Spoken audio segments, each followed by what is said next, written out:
Hey Lynn Haven, this is Nick Gibson and Doug Pennington for Lynn Haven Pastors blog. One of the things that we realized this last week is we came out of our executive leadership team meeting, which is normally where we put together the agenda for these blogs, and realized there wasn't really anything groundbreaking to tell you. Or riveting. Yeah, or interesting. Yeah, or interesting. So one of the things that we realized we needed to do at some point is to really give everybody a little bit of access into the history and calling of our ministry staff people who you look to for spiritual guidance and help, our pastors, our ministry staff people. How do they come to faith in Jesus? Why are they still excited to follow Jesus? And how did they find their way into the ministry that they're doing, their sense of calling and that kind of thing. So today we're just going to start with Doug and talk about how he came to faith in Jesus and that kind of thing. So why don't you take us from pre-Jesus on through? Sure. Well, and many of you have heard some of this stuff before. In fact, 15 years ago when I came as a pastor, I gave, within my first few weeks here, a sort of testimony of where I came from. But many of you weren't here for that, and so some of this you've heard before. And if you know it all, then skip to next week. Otherwise, let me explain a little bit so it'll help you to understand where I come from when I talk about some things.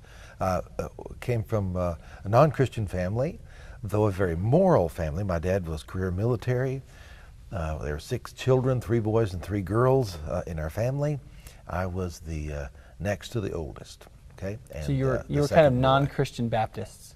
Yeah, there you go. Because if someone came to because my grandmother was Baptist, and if someone came to the door and asked my parents, would you go to church anywhere? They would say, oh yeah, we're Baptist. You know what I'm saying? So we never knew what that meant because we never went to church. But in any event, being career military, we traveled a bit. I was born in Texas, traveled several places in the U.S., and indeed we lived 4 years in Venezuela. When we came back, and Daddy eventually retired, I was in elementary school, and he retired to Tennessee, which is where he grew up, and he wanted to go back to the roots that he came from.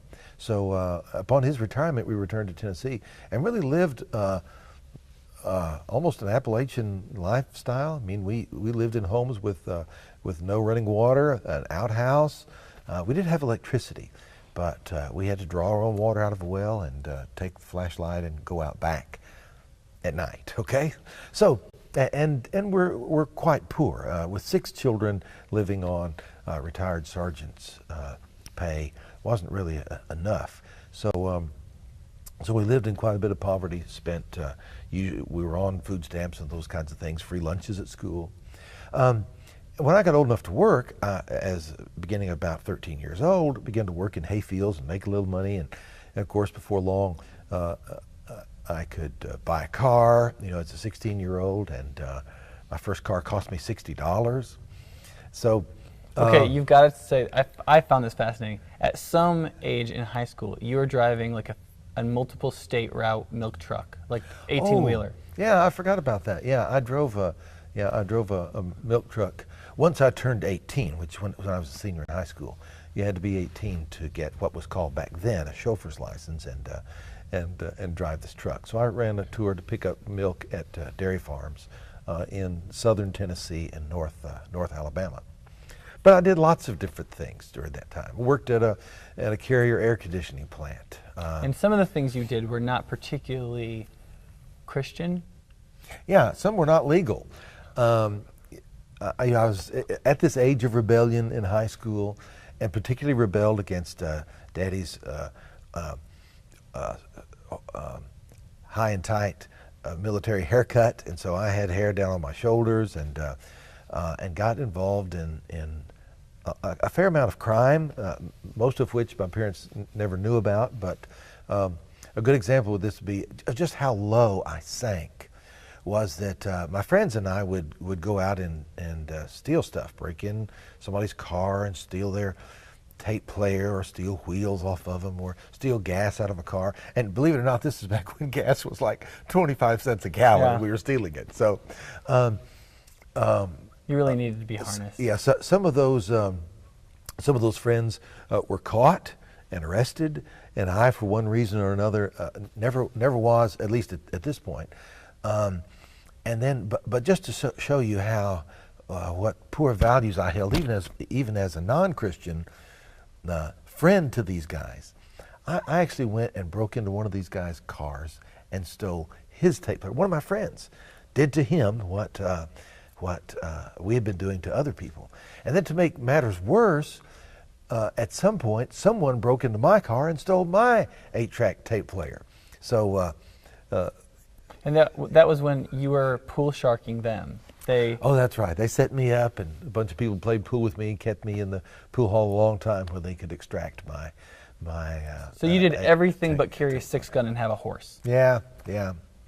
So and I did eventually wind up getting arrested a couple times. So this is stuff that I'm not proud of, but it gives you some perspective on my experience of where I came from.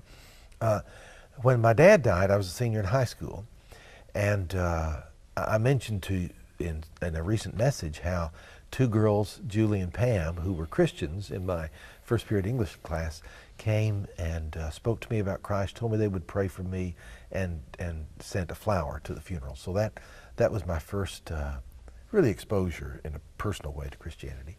Then at the funeral service itself, Daddy had military honors, and the guy who played the trumpet or the bugle for taps at his service was from my high school as well, and he was a Christian. So he wound up.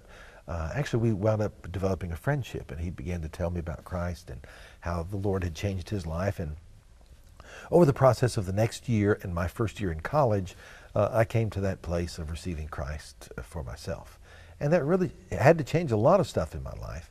And of course, for a good while, I was torn between 2 groups of people now. Dan and Julie and Pam and these new Christian friends that I was meeting at the Methodist Church back home in Tennessee. And then this whole circle of friends that I had had all these years before, which were not good influences on me. So I can appreciate how people sometimes live caught between these 2 groups. I think it's really important for people to know that, because when people get to know you as a pastor, they see that first among equals in your heart is evangelism, reaching people who are not close to Christ, and understanding something of your upbringing really can help people understand how God has shaped you. That's a good point, Nick, because you see, I was an adult by the time, in college by the time I came to church. So I have a great long-term, multiple family generations in the church, or a great tradition that I was committed to. But what happened to me in my life was that people who were in this Methodist church cared enough about this long-haired young man with a poor reputation in the community enough to reach out to me and embrace me. And so that has made an eternal difference in my life. And it's so that has become a formative experience for me in my understanding of the gospel, that it's much more important to go out and to reach those who are unreached than it is to stay here and be comfortable with ourselves. Right. I think that's I think it's helpful to know that, because I think that's really helpful for people who just are like, why so much emphasis on outreach? Why so much emphasis on reaching unchurched people? And your experience was, there were 2 teenage girls who weren't told never to speak to you or be around you. There were people who actually cared about you, that let you into their church and eventually let you into their home.